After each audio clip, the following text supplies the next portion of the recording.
Hola, ¿qué tal? Muy buenas tardes. Comenzamos una nueva edición de Sanamente en esta jornada de día 19 de mayo. Saludamos a quienes nos acompañan en La Serena, Coquimbo, Valle, Vicuña, Montepatria, La Higuera, Punitaqui, con Barbalá, quienes nos siguen también a través de nuestra señal online en www.radiosanbartolomé.cl y también a través de nuestras redes sociales. Recuerde seguirnos, somos el Magazine de Salud Integral Sanamente en Facebook, en Twitter, en Facebook, en Instagram y YouTube. Nos encuentra como Sanamente 6. Hoy se conmemora el Día Mundial sobre la enfermedad de Crohn. Es importante generar conciencia. Hacemos prevención en salud también en Sanamente y por ello hoy nos encontramos en las instalaciones del Hospital San Pablo de Coquimbo para conversar con nuestra siguiente invitada, la gastroenteróloga, la doctora Irene Donoso, profesional del Hospital San Pablo de Coquimbo, a quien le damos la más cordial bienvenida. ¿Cómo está, doctora? Buenas Bien, tardes. gracias. Muchas gracias por la invitación. Es el Día Internacional de la Enfermedad Inflamatoria Intestinal, que incluye la enfermedad de Crohn y Perfecto. colitis ulcerosa. Que son ¿Ya? las más frecuentes al parecer. Son las más frecuentes. Son de un grupo, pero ellas son las mayoritarias. ¿Ya? Así que qué bueno que nos haya invitado porque es una enfermedad que está oculta y es muy frecuente. Doctora, ¿qué es la enfermedad de Crohn? ¿Cómo poder definirla también a la población, teniendo en cuenta que hacemos prevención en salud y hay que ir generando conciencia al respecto? Ya. Ambas enfermedades son como primas hermanas, ¿ya? Para efectos prácticos son enfermedades que son autoinmunes. Significa que por alguna razón que todavía no está clara, el organismo desconoce una parte de sí y en este caso desconoce el intestino, ya el intestino grueso mayoritariamente, en menor medida al intestino delgado, ya, y lo que produce es como que lo desconoce y lo trata de eliminar y por eso se va perdiendo, lo trata de descascarar, para que me entiendan, por dentro lo descascara y hace que se caiga la mucosa. Y eso hace que las personas presentan diarreas con sangre habitualmente y que son muy copiosas, son muy abundantes, muy inhabilitantes, porque además la persona se va comprometiendo en su estado general y se presenta a cualquier época de la vida, ya desde la juventud hasta la ancianidad, si bien hay algunos periodos que son más frecuentes. Y esto obviamente va a alterar, va a repercutir en la vida del día a día de cada uno de las personas y de su entorno familiar. Doctora, ¿cuál es la prevalencia en nuestra región y país respecto de esta enfermedad? ¿Corta? La enfermedad de Crohn. A ver, no hay estudios en Chile, en la región, ¿ya?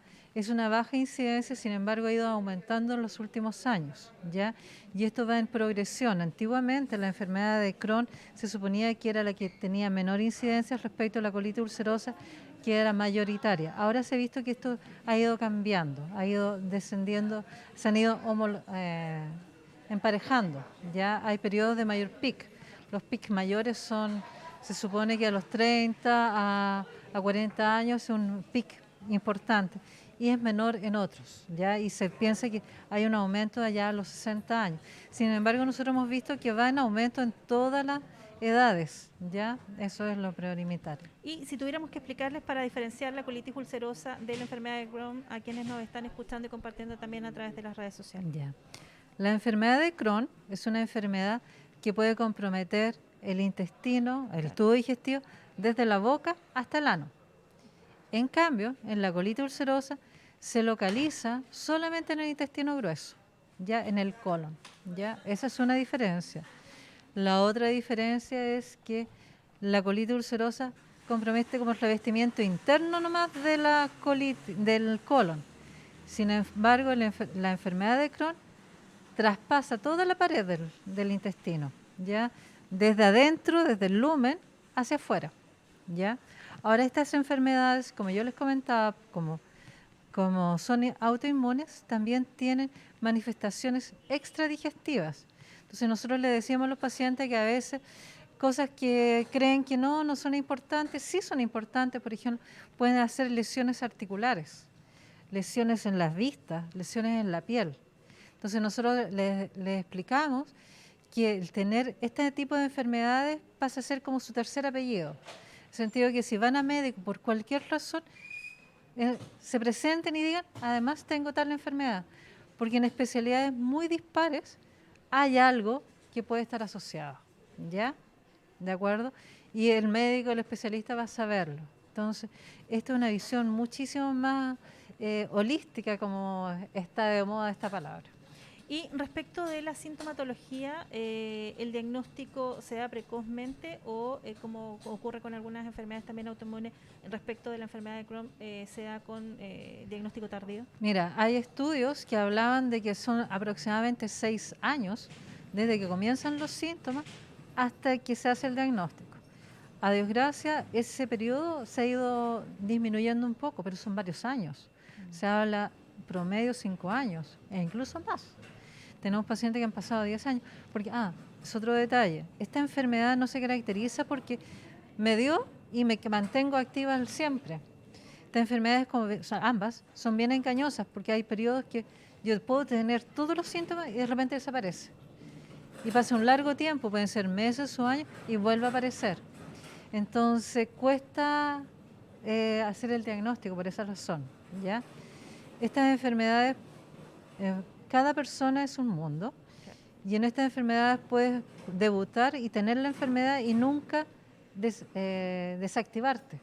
Como puede ser que tengas episodios de que se activa, se desactiva, se activa y se desactiva, ¿ya? Y respecto de la sintomatología, ¿cómo una en la persona puede sintomatología darse lo cuenta? más típico es diarreas con sangre y mucosidad y urgencia de ir al baño. Estas personas no salen a la calle si no saben que tienen un baño cerca. O que muchas veces son gente joven que ha llegado a tener que usar pañales por esto, ¿ya? Lo predominante es la diarrea con sangre, ¿ya? Eso es lo más típico, ¿ya? Compromiso del estado general al pasar del tiempo, que se van decayendo, se van anemizando porque van perdiendo sangre, se van desnutriendo porque dejan de absorber nutrientes porque el intestino está dañado, ¿ya? Entonces yo me puedo alimentar, pero se me va. Claro, me alimento pero no me nutro. No me nutro.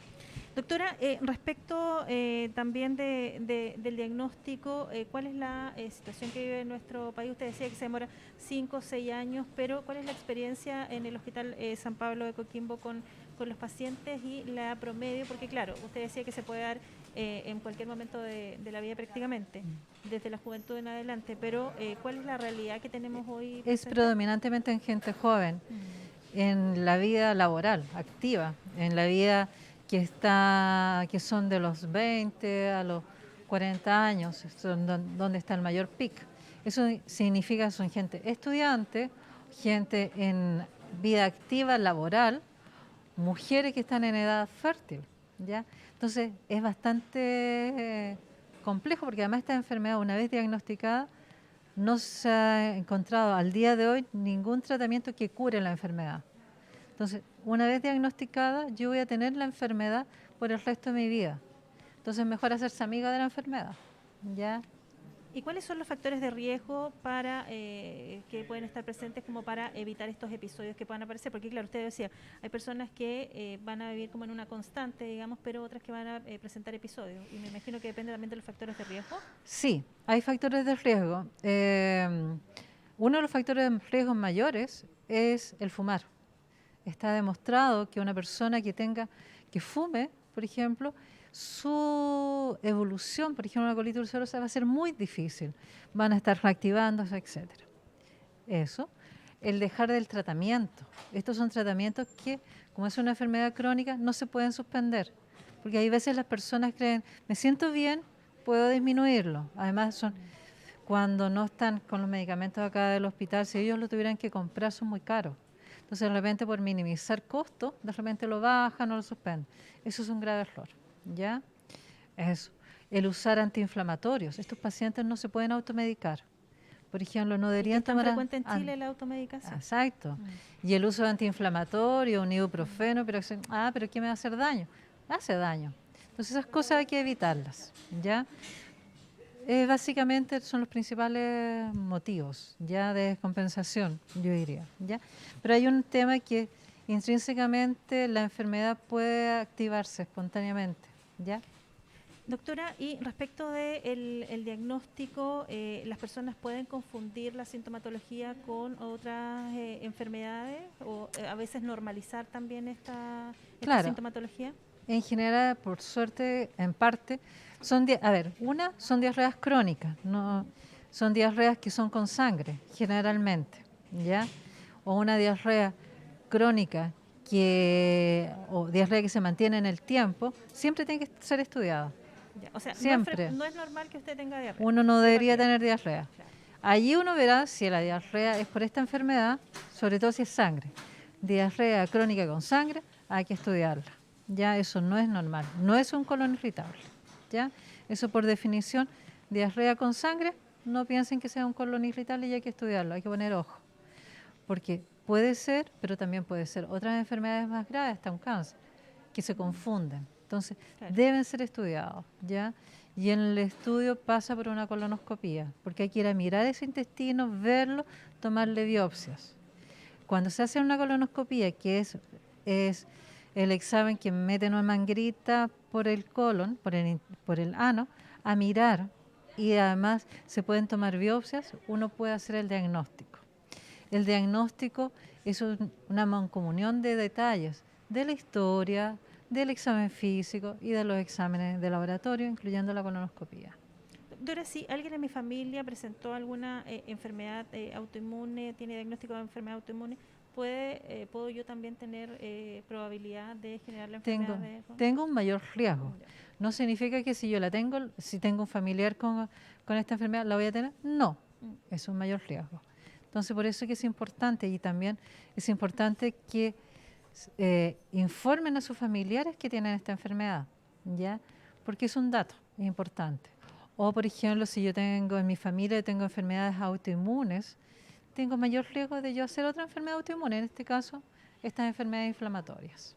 Sí, y respecto también del diagnóstico, cuesta asumir este diagnóstico en personas más jóvenes, teniendo en cuenta que merma muchísimo la calidad de vida, está la persona iniciando su etapa laboral probablemente o en plena etapa laboral de vivir, digamos, plenamente y se diagnostica con la enfermedad de Crohn. En ese sentido, ¿hay que tener una mirada multisistémica para enfrentar la salud mental también de ese paciente? Por supuesto, porque además, a ver, una persona joven, uno no se imagina joven que yo me voy a enfermar, y menos que me voy a enfermar crónicamente. Entonces, asumir esto. Además que, por ejemplo, altera cuál es mi proyección de vida, si yo quiero formar familia, si quiero tener hijos. Una mujer, por ejemplo, se sabe, por ejemplo, que si no está bien controlada la enfermedad inflamatoria, las probabilidades de embarazo son menores y las probabilidades de aborto son mayores, ¿ya? Sin embargo, si yo la tengo bien controlada, debería tener una evolución semejante a una persona normal, que no tiene la enfermedad, ¿ya? Genera muchos cambios y muchas incertidumbres. En general nosotros tratamos como equipo, con enfermería, con todo lo que trabajamos, trabajar como aportando detalles, y hemos visto que muchos pacientes, sobre todo los jóvenes que de repente tienen estos temas, los asociamos con la evaluación con el psiquiatra y con el psicólogo, porque en cierta medida es vivir un duelo de haber perdido mi salud y mi incertidumbre. Doctora, y respecto del sistema nervioso, teniendo en cuenta de las terminales nerviosas que uno presenta, por ejemplo, en el colon, ¿cómo se aborda ahí respecto del estrés? Porque claro, hay gatillas, el estrés uno sabe que en cualquier momento de la vida y particularmente cuando la gente está estudiando, está iniciando la vida o está en la etapa laboral, suele uno tener mayor presión laboral, mayor estrés y eso también a veces complejiza. Sí. Hay estudios que han demostrado que ante un evento crítico biográfico, muchas veces esto gatilla la activación o el debut de una enfermedad inflamatoria, ¿ya? Hay harta asociación, ¿ya? Y de hecho nosotros lo vemos, así como en forma retrospectiva, comenzamos a preguntar e indagar al paciente y siempre han tenido algún evento grave. Entonces por esas razones que con mayor razón tratamos muchas veces manejo con el psiquiatra. Por suerte nosotros acá en el hospital tenemos la unidad de intervención familiar y tenemos todo el equipo de psiquiatría que nos ha ayudado muchísimo, sobre todo con muchos de nuestros pacientes, que ha sido complicado y hemos logrado avanzar, ¿ya? Porque hay que aprender a manejar el estrés, hay que aprender a vivir esta situación, a aceptar la enfermedad, a aceptarla como un amigo, no muy querido, pero un amigo al fin, no como un enemigo, porque yo me tengo que a ser parte, compañero de esta enfermedad, que me va a acompañar y que yo voy a lidiar con él, voy a funcionar. Que estar peleando todo el rato con él porque yo estoy gastando energía. Mi energía tiene que estar focalizada a llevarme bien con este, porque no se me va a despegar. Exactamente. Hoy en Sanamente hablamos de la enfermedad de Crohn desde las instalaciones del Hospital San Pablo de Coquimbo, junto a la doctora Irene Donoso, gastroenteróloga del Hospital San Pablo de Coquimbo. Doctora, usted decía que cada persona es un caso, y respecto del tratamiento, ¿cómo se aborda el tratamiento una vez que se realiza este diagnóstico? Para la enfermedad de Crohn y la colitis ulcerosa, los tratamientos son, en genérico, son semejantes, todos son distintos, de un paciente a otro es diferente.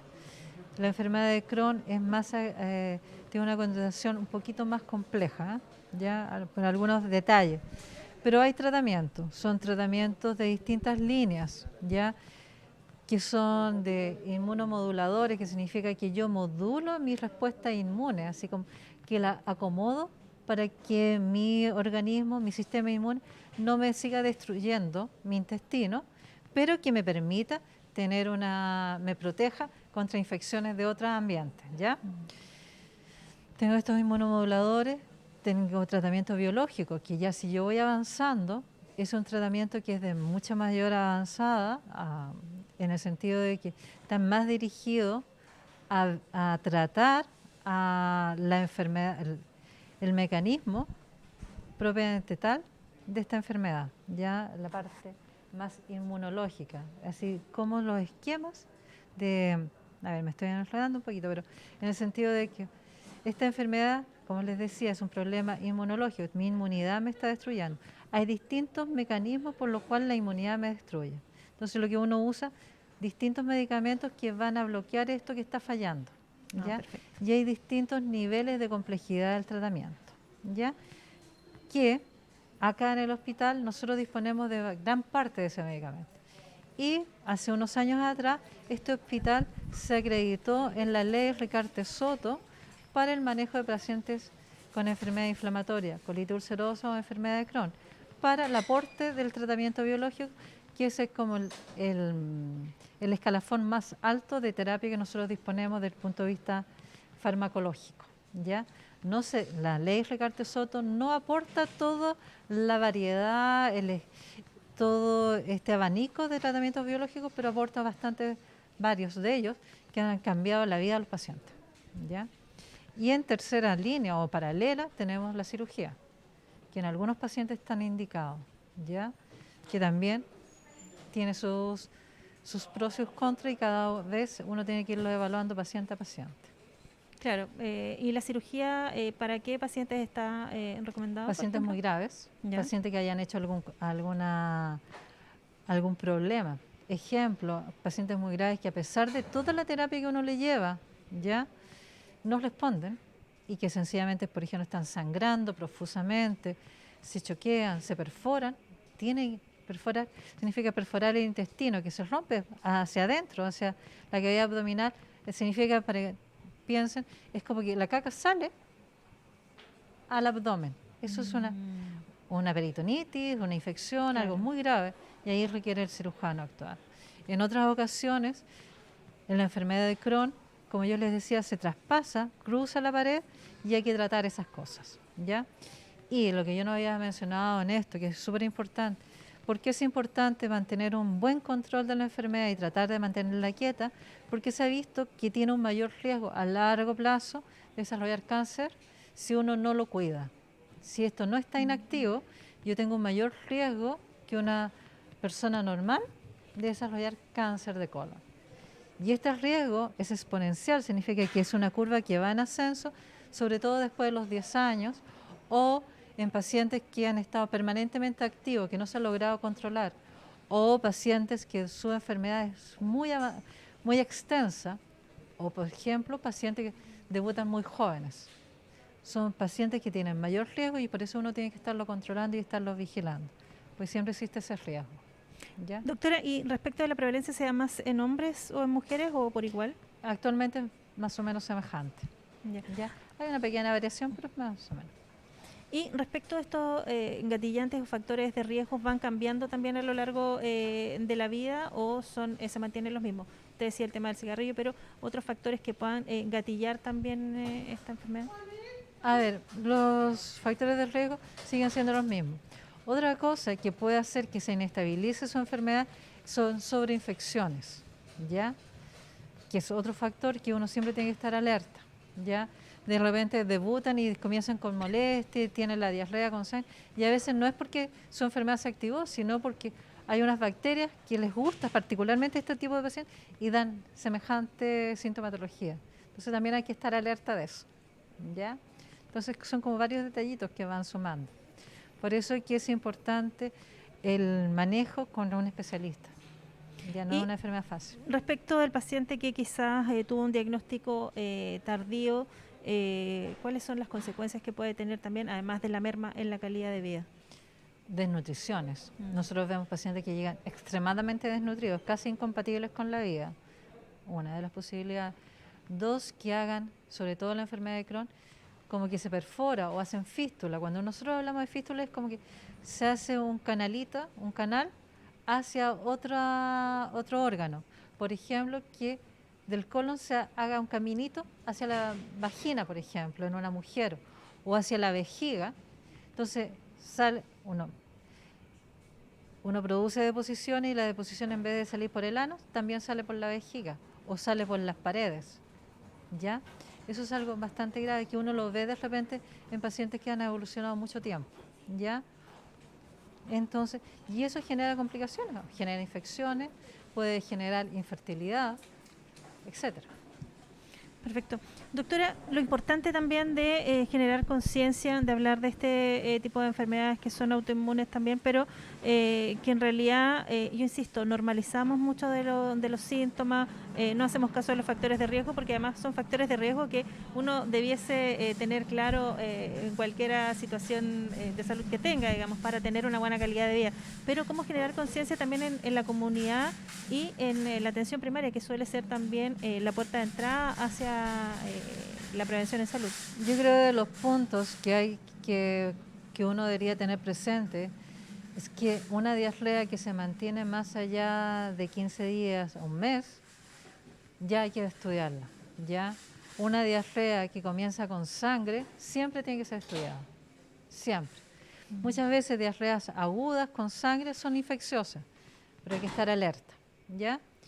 Nosotros consideramos una diarrea crónica sobre 30 días, ya eso desde el punto de vista médico. Entonces toda diarrea sobre 30 días hay que estudiarla. Diarreas de menos o ya 15 días ya uno comienza como que algo está pasando. Esto no es una simple diarrea porque me comí algo que me hizo mal. Ya hay que pensar y al mes ya hay que definitivamente hay que estudiarlo. O que sobre todo cambio en estas diarreas y que puedo yo tener un colon irritable, por ejemplo, que yo tengo diarreas con cierta periodicidad, pero una diarrea que me aparece sangre, no, eso no es un colon irritable como llama la gente, hay que estudiarlo sí o sí, aunque se me pase esa eliminación de sangre, tengo que estudiarlo siempre. ¿Ya? Perfecto.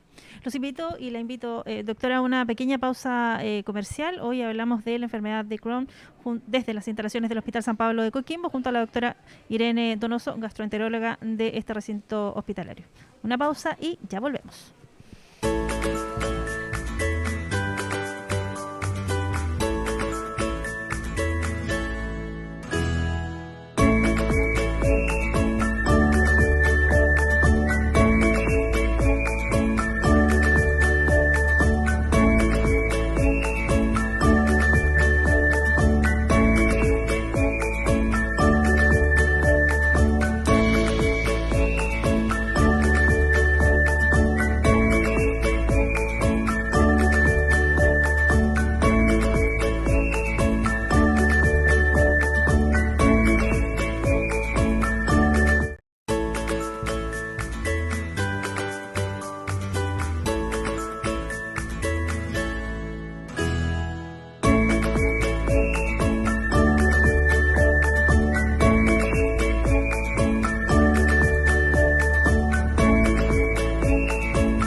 Continuamos haciendo sanamente en esta jornada, hoy desde las instalaciones del Hospital San Pablo de Coquimbo, profundizando en la enfermedad de Crohn y paralelamente de la colitis ulcerosa, porque a veces van muy cercanas y de la mano. Conversando a esta hora con la profesional del Hospital San Pablo de Coquimbo, la doctora Irene Donoso, quien es gastroenteróloga. Doctora, un tema importante sería, renombrar o reespecificar las diferencias entre la enfermedad de Crohn y la colitis ulcerosa. Usted decía que la de Crohn toma desde la boca hasta el ano. ¿Y la colitis ulcerosa? Solamente el intestino grueso, el colon, ¿ya? Y la otra gran diferencia es que la colitis ulcerosa solamente compromete la pared interna, el revestimiento interno del intestino, ya del colon. Sin embargo, la enfermedad de Crohn puede traspasarlo, es más profunda, por consiguiente produce otras complicaciones, ¿ya? Ambas enfermedades son muy semejantes en el sentido de que sus manifestaciones extradigestivas las pueden presentar ambas, ¿ya?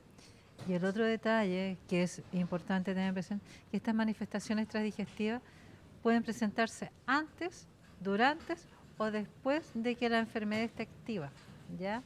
Que también es importante, ¿ya?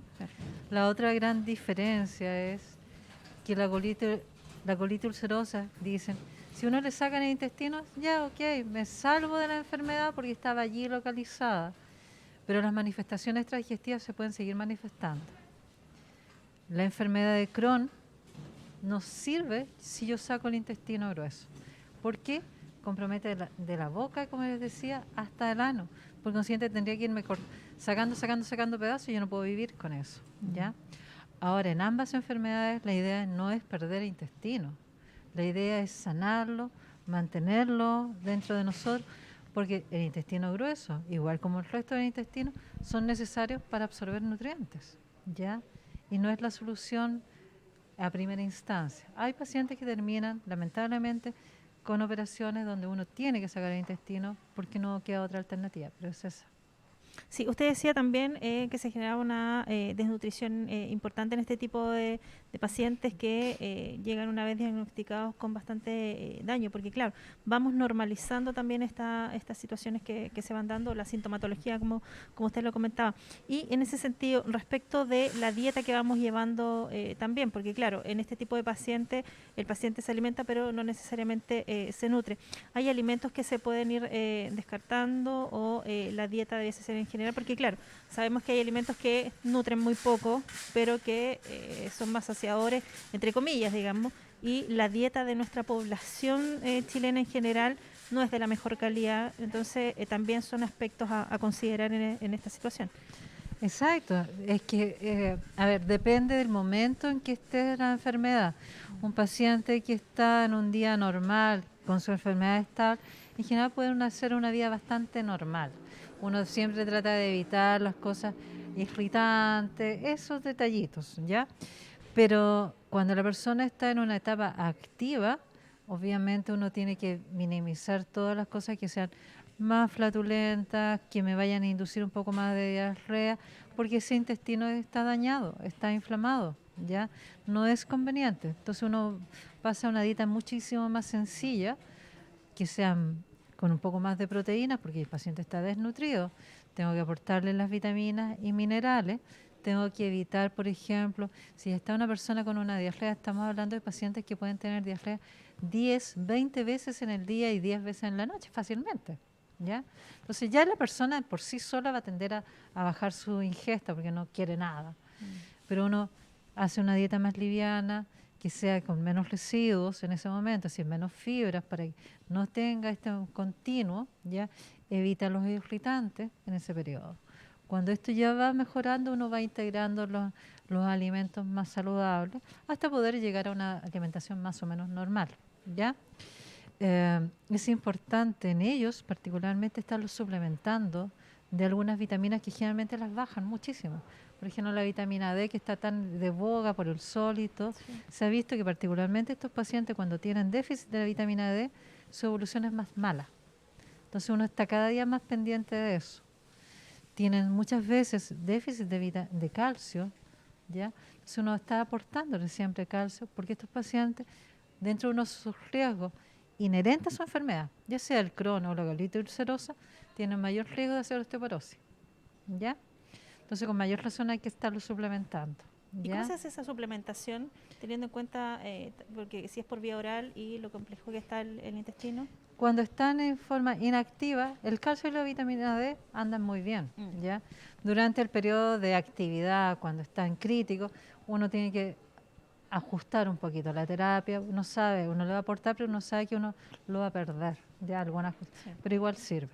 Sin embargo, por ejemplo, en eso que tú me comentabas, hay algunos suplementos que no sirven para nada darlos vía oral, como es el fierro. Muchos de nuestros pacientes que tienen anemia no sirve darle sulfato ferroso porque no lo van a absorber, ¿ya? Y en ellos particularmente son un grupo a los cuales, de pacientes, a los cuales uno tiene que aportarle para corregir esa anemia, generalmente fierro endovenoso, con sus pros y sus contras que implica eso, ¿ya? Entonces, estos pacientes tampoco, que es difícil como contestarte así como si la respuesta es A o es B, la respuesta es ABC. Sí, porque ¿Ya? depende de cada caso, la Depende edad. de cada caso y del mismo paciente, depende en el momento que esté. Claro. ¿Ya? Entonces es un poquito más variable. ¿Ya? Muchas veces tenemos que hacer suplementos alimenticios, ya sea enteral, algunas veces también requiere nutrición parenteral, significa que tenemos que aportarle el alimento por la vena, porque su intestino sencillamente no absorbe nada. ¿Ya? Y si el paciente está desnutrido, tampoco me va a responder a cualquier terapia que yo le vaya a dejar específicamente. ¿Ya? Doctora, y respecto de una mujer, por ejemplo, en edad fértil, que está diagnosticada con enfermedad de Crohn o con colitis ulcerosa, ¿cómo se vive ese proceso? Teniendo en cuenta que si está en un cuadro, por ejemplo, y hace crisis, por así decirlo, los nutrientes no los está absorbiendo. Entonces, ¿qué pasa con ese bebé en gestación? ¿O disminuye también aquello? Es que por eso, a ver, si una mujer que está activa su enfermedad tiene un menor grado de fertilidad, ¿ya? Si se llega a embarazar, como no puede absorber nutrientes, está todo inflamado, tiene muchísimo más riesgo de poder abortar o tener partos prematuros. Es muy, muy complejo, ¿ya? Entonces, lo ideal es que a esos pacientes uno habla con ellos, les explica, sobre todo los adolescentes que comienzan, de ser una sexualidad consciente y madura. Y les decimos, no es que esté bloqueado que se vaya a embarazar, pero por favor, programémonos. ¿Ya? El uso de anticonceptivos hay que ajustarlo, porque no todos los anticonceptivos los va a poder usar. Ahí hay que conversarlo con el ginecólogo, cuál va a ser la mejor terapia. ¿Ya? Si llegamos a decir que se embarace, que ya lo decía, tiene que estar en condiciones óptimas, que su enfermedad esté inactiva, que nosotros llamamos, que esté como calladitas, en silencio, inactiva. Allí su vida, su embarazo va a ser súper normal. Y en esos casos también, que es súper importante decir que la terapia no la pueden suspender por ningún motivo, porque gracias a que la terapia está recibiéndola, es que su enfermedad está inactiva y su embarazo va a ser bien, va a estar bueno, va a evolucionar perfecto, ¿ya? Y que su bebito no va a tener ninguna complicación. Hay varios tratamientos que ya están demostrados con décadas y con muchos estudios de millones de mujeres donde los bebés estudiados a largo plazo no tienen ningún problema.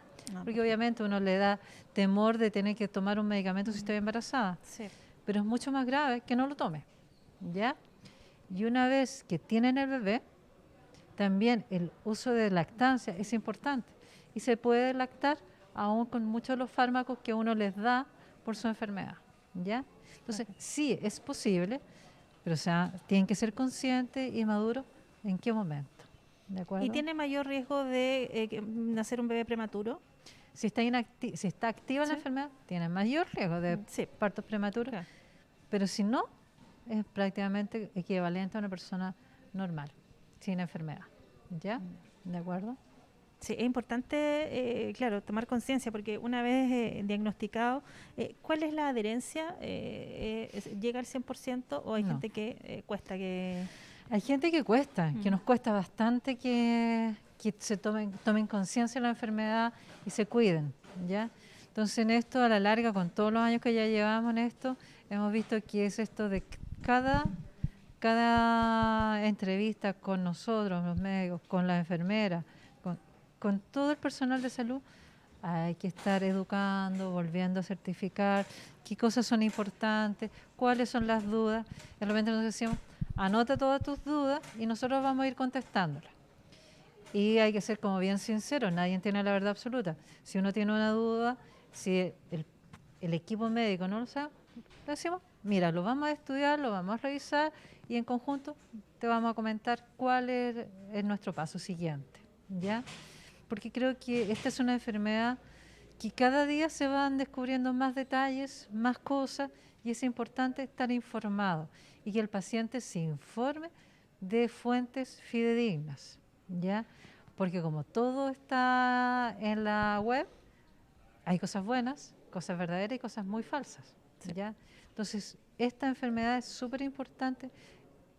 Creo que lo más importante para que haya adhesión es que la persona se instruya y que se haga amiga de la enfermedad y no que se sienta siempre un enemigo que está allí, ¿ya? Hay un libro que se ha creado que es para los niños, que partió siendo para los niños y uno de repente lo ha extendido a los adultos, que es Viviendo con mi dragón, ¿ya? Porque es como que la enfermedad nadie la ve, yo me veo y yo estoy como normal, pero yo necesito ir a un baño rápidamente, entonces como que yo tengo mi dragón que me está haciendo maldad, pero está allí callado. Mejor yo me hago amiga de mi dragoncito, le pongo un nombre, lo que quiera, y yo voy a poder vivir más fácilmente, voy a compartir mejor con él, ¿ya? Porque él no se me va a ir, él va a estar conmigo, o es mi tercer apellido si quieren. Entonces, en la medida que la persona tome conciencia de eso, es mucho más fácil que la adherencia sea mayor y que probablemente su respuesta al tratamiento y las posibilidades de complicaciones sean menores, ¿ya? Perfecto. Hoy en Sanamente hablamos de la enfermedad de Crohn y también, por supuesto, de la colitis ulcerosa, junto a la doctora Irene Donoso, gastroenteróloga del Hospital San Pablo de Coquimbo. Justamente estamos en las instalaciones de este recinto hospitalario. Doctora, usted lo decía que la mirada multidisciplinaria es importante, por ejemplo, el acompañamiento con psiquiatra, psicólogo, cuando comentó el tema de las mujeres en edad fértil con el ginecólogo. ¿Cómo ha abordado también el Hospital San Pablo esta materia? Es importante también relevarlo. Mira, paso a paso hemos ido aprendiendo, porque además con los recursos ya hemos ido viendo que de aunar grupos. Por ejemplo, hemos logrado con el grupo de la Unidad de Intervención Familiar inicialmente, hemos logrado muchos avances y hemos aprendido y hemos logrado integrarlo. Hemos ido a poco con los ginecólogos y con los cirujanos también. Ya los cirujanos se han ido incorporando y siendo muy, muy activos con esto, porque es una enfermedad que tiene que estar paralelo con los cirujanos. No necesariamente que ellos vayan a entrar a operar siempre, pero tienen que conocerlo. Entonces, de a poco hemos ido incorporando. Con los dermatólogos también, porque hay algunas manifestaciones dermatológicas, se me olvidó de comentar. También, de a poquitito vamos como incorporando en el grupo con las interconsultas internas, con los reumatólogos tenemos un fluir muchísimo más expedito, porque muchas de sus enfermedades autoinmunes reumatológicas tienen manifestaciones y nuestra colitis ulcerosa y Crohn tiene manifestaciones reumatológicas. Es súper frecuente. Entonces estamos haciendo los nexos. Cada día los puentes han salido un poquito más fácil. Ya se ha ido interiorizando esta enfermedad. Tenemos muchos pacientes y muchos pacientes que llegan acá más graves. Entonces se ha ido haciendo más conocida la enfermedad, ¿ya? Donde todos tienen que participar. Ya tenemos, los traumatólogos en algún momento han tenido que participar y también uno los va informando, instruyendo, porque son enfermedades que antes eran muy raras, ahora se ha hecho más frecuente. Y en este hospital, al hecho de que, como te comentaba anteriormente, somos referentes regional de la enfermedad inflamatoria, somos el único, ¿cómo se llama?, entidad que puede tanto hacer el seguimiento y la mantención, es decir, la inducción y mantención de la enfermedad, de esta enfermedad inflamatoria por la ley Ricard, implica que muchos pacientes que son más complejos, son más graves para llegar a tener tratamiento biológico, consultan acá y tienen que tener una serie de controles con muchos de nuestros eh, subespecialidades u otras especialidades. Entonces también eso ha abierto de que se va haciendo más conocido, que todos estamos integrando, pero cada día necesitamos más gente, somos muy poquitas. Sí, usted lo decía que también es parte hoy día de la ley Recarte de Soto y que se puede acceder a las terapias biológicas, pero teniendo en cuenta que la terapia biológica no es para todos los No pacientes. es para todos los pacientes. La terapia biológica está indicada para algunos tipos de enfermedad inflamatoria cronocolitis ulcerosa que cumplen algunos criterios que son de mayor gravedad, muy genéricamente hablando, que por ejemplo han sido refractarios a todas las otras terapias que hay antes, o que tienen un matiz de mayor gravedad desde el inicio, ¿ya? O que debutan muy graves, que llegan a la UCI gravísimo, esos requieren tratamiento biológico no se puede esperar. Y en esos pacientes la ley Ricarte les ayuda. La ley Ricarte aporta el tratamiento biológico, no el resto de las cosas, nada más que el tratamiento biológico. Estamos hablando de mucho dinero que antiguamente nuestros pacientes no era posible acceder. Sí. Hay que pensar que esta es una terapia para siempre. Entonces, es difícil que un bolsillo tenga el respaldo para mantenerse, pero se ha podido, ¿ya? Se ha ido paso a paso. Y en el caso de los niños, porque claro, usted nos comentaba este libro, Viviendo con mi dragón, hay que ir asimilando también el tener esta condición autoinmune. Pero, ¿cómo se aborda en el caso de los niños? Porque además los niños son más activos, van a los establecimientos vocacionales, al jardín, y su calidad de vida también se merma si es que no están con el tratamiento de forma adecuada. Sí. Bueno, ahí te puedo dar una idea más general, porque yo soy gastroenteróloga de adultos, yo no veo niños, sí. Ya yo veo de los adolescentes para arriba, ya. Igual, así lo que te puedo comentar así de mis colegas de gastroinfantil, es complicado, ahí hay que involucrar a la mamá y todo, porque además si no son tratados tienen un desarrollo pondoestatural mucho menor, ya. Entonces hay que tener cuidado con eso, tiene un manejo un poquito más amplio, cuesta porque es como todo, más que se hagan adherentes y que no se sientan menoscabados. Y en el caso de los adolescentes, que es ya la población que usted atiende, porque además los adolescentes están en el proceso de tener su personalidad, de descubrir, de participar en actividades, y me imagino que también es un golpe duro. Y en ese caso la adherencia también de ellos, ¿cómo es? Es súper difícil. Ah. Es muy difícil, no es fácil, porque además que se están tratando de independizar de los padres, claro. Pero yo necesito que en esto sean súper proactivos ellos. Pero también ellos, es como un buen adolescente. Entonces, sí, irlos empoderando de lo que es y que esto los va a acompañar, que necesitamos que si quieren hacerse independientes los papás, entre comillas, también tienen que hacerse cargo de su enfermedad, ¿ya? Y allí muchas veces, con mayor razón, necesitamos el apoyo del psicólogo, del psiquiatra, ya en eso, y lograr establecer una buena relación médico-paciente. Entonces son pacientes que uno debería tener mucho más tiempo para poderlo atender en la consulta. No son de minutos, de repente es mucho más largo, ¿ya? Pero nuestra posibilidad es ir paso a paso, insistiéndolo, que él asuma su enfermedad. Si no, la verdad que hemos visto bastantes desastres. ¿Ya? Sí. Usted decía también, doctora, que había una predisposición a generar cáncer de colon también. Y en ese sentido, ¿cuál sería el porcentaje de predisposición? ¿Un 10%, un 20%? ¿O va a depender del caso a caso? Va a depender del caso. Lo que te comentaba, los factores de riesgo para desarrollar cáncer de colon en una enfermedad inflamatoria, cronocolitis ulcerosa, van aumentando en personas que su enfermedad se debutó muy precozmente. Si la enfermedad abarca muchas más áreas de colon o de intestino, tiene mayor riesgo. O enfermedades que se mantienen activas permanentemente. Y cuando ya ha evolucionado más de 8 o 10 años, el riesgo va aumentando y por consiguiente el seguimiento y los controles de pesquisa tienen que ser más exhaustivos. Perfecto. ¿Cuál es el llamado antes de finalizar, doctora, que podemos hacer a la comunidad que nos está escuchando, que nos está viendo también a través de las redes sociales? Porque son temas que hay que abordarlos, hay que tener conciencia también de aquello. Hay cosas que no son normales, pero que sí las hemos ido asimilando y que de verdad hay que estar atentos con los cambios que se van generando en nuestro día a día. Primero, siempre tienen que consultar si tiene una diarrea con sangre. Siempre, siempre. No esperar pasar el tiempo. Lo otro, una diarrea crónica, siempre hay que estudiarla. Significa, si hayan pasado varias semanas, sobre 4 semanas, esa diarrea debe ser estudiada. ¿Ya? Eso es lo uno para el diagnóstico.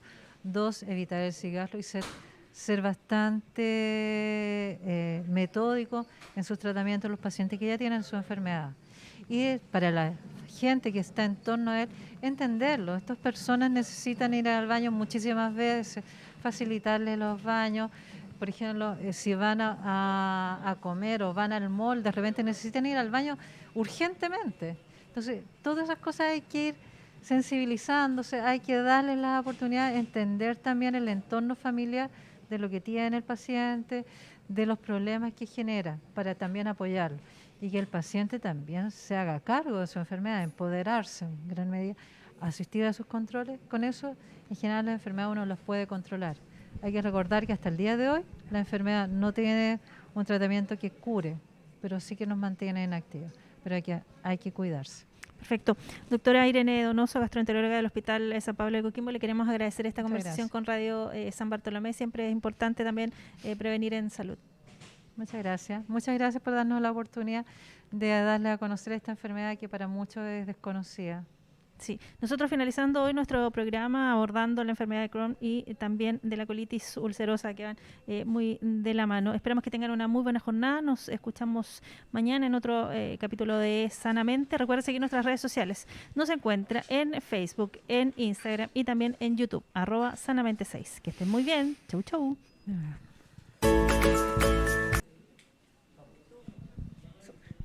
Muchas gracias.